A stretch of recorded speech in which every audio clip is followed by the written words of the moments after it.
Alright y'all, welcome back to the channel and to some more buckshot testing, and today we've got another new shell that we've never tried before, and it's one that I've had several of you guys request to see here recently, so I found some and picked them up so we could try them and see what they could actually do. But as for those shells I brought out today, I got some of these, the Federal Power-Shok buckshot loads, but these ones are the 12 gauge 3-inch 41 pellet load of 4 buck, moving about 1210 feet per second. And we have been trying the Federal copper plated 4 buck loads here recently with some pretty good results. So what can the Power-Shoks actually do, since they are a little bit cheaper? Generally speaking, the Federal Power-Shok buckshot across the board has been decent in performance, so I guess we'll see what these 41 pellet 4 buck loads can do. And as for the setup today, I brought out the Remington 1187 with its stock full choke, which is my standard beginner test procedure for a lot of buckshot loads, because this combination has pretty much always done well with any decent buckshot load. So it's a good, reliable, across the board testing point for us to start with. So we'll see what the 1187 and full choke can give us with these Power-Shok 4 buck loads. So as for our test today, everything is set up the same as usual. I've got the big sheet of paper at 40 yards. I've got the chronograph so we can get our velocity, and I've got the templates that we can lay up over our results when we go down and check those out as well. So let's get you guys a view of that target and see just what we can get for a starting point out of the Power-Shok 41 pellet 4 buck shells. I'm thinking we should see something halfway decent, but we don't know until we try it. So let's take our shot and see what we get.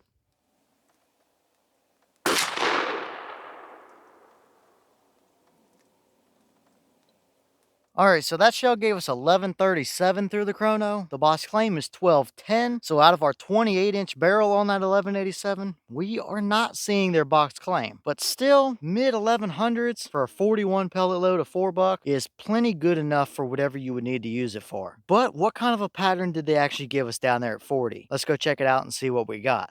Alright, so now we're down here at our 40-yard paper, and this is what we got. Now for reference, the white dot was the point of aim. The paper is 36 inches wide by about 42 inches or so tall, and we pretty much covered the majority of this paper. I did count the pellets as I actually circled them, and we had 38 out of the 41 pellets actually hit the paper, so we are missing 3 pellets somewhere, probably off the edges somewhere as flyers, which doesn't surprise me considering how broad this pattern is. Now, as for the pattern, I think we've got ourselves a pretty middle of the road starting point here. Is it my ideal deer hunting pattern or anything like that with these? Definitely not. It's too broad and too spread out for that, but it is evenly spread as well. There's not really a ton of strings or any massive voids that are super noticeable over anywhere else on the pattern. It's pretty much a relatively even waterfowl looking pattern, to be honest with you, which is not always a bad thing. I mean, if you're predator hunting and have the potential for them to come in on the run or something where you might have to take a moving shot, that's going to be good enough out at 40 yards to get the job done. It's going to give you the leeway you want. But for a standing still,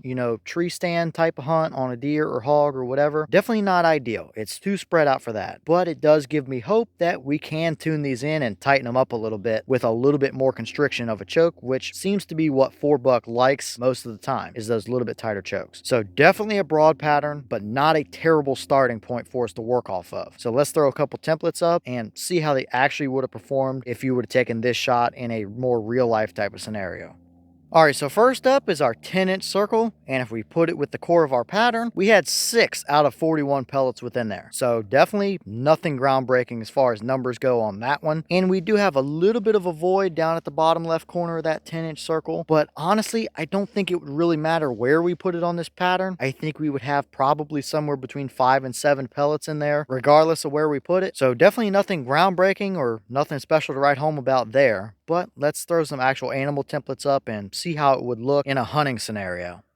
So here's our deer template, and as you can see, you would cover that deer pretty much completely in pellets. So good enough to get the job done on a deer hunt? Definitely so, although I know not everybody uses 4 buck for deer. This pattern would work, but it's just not quite as tight or condensed as what I would like to see it for a 4 buck shell in this particular deer hunting scenario. But for some of you guys that are hunting a little bit thicker stuff, might be busting deer out of there, running deer drives, whatever the case might be, that might be the kind of pattern pattern you're looking for, giving you that leeway while still having plenty of pellets on target. So for me, it's still a little too broad, but it is still technically good enough to get the job done. So let's throw the hog template up and see what it would look like on a little bit smaller of an animal as well.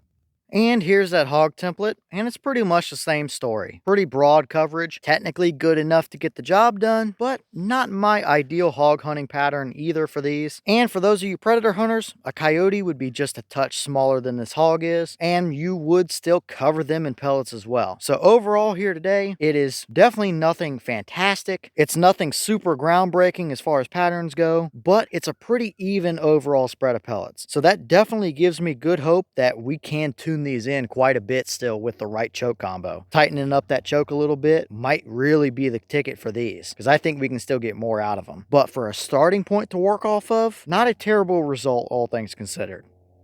Alright y'all, well, what did you think about that result right there? It's definitely nothing amazing as far as pattern goes. It's pretty broad, it's pretty open, but it's an even spread of pellets, which we can definitely work with. It didn't do anything too surprising, so that definitely bodes well for finding the right choke that will really dial in these shells. It could be the Kick's butt kicker, it could be the Carlson's coyote choke, or it could even be the Kick's 680 Goblin Thunder choke in the Mossberg 835, which always has done surprisingly well with $4 shells. I think any of those choke combos could really dial these shells in a little bit. But for a starting point, it's usable enough, but I still think we can definitely get better. But I guess leave all your thoughts in the comments. Is that about what you expected to see? Were you a little surprised one way or the other? Have you tested any of the Federal Power-Shok 41 pellet $4 loads? And if so, what kind of results have you seen from them? Would you hunt with that kind of a pattern, or would you want to see it tuned in a little tighter than that? And is there another setup or choke combo that you want to see us try these through? Let me know all that down below. But with that being said, I've got some more testing to get done for you guys, so I'm going to get back to it. As always, we have the channel Instagram as well as the mailbox where you can send stuff if you'd like. All that information will be in the description if you're interested in it, but I'm going to get back to it, so I'll see y'all in the next one.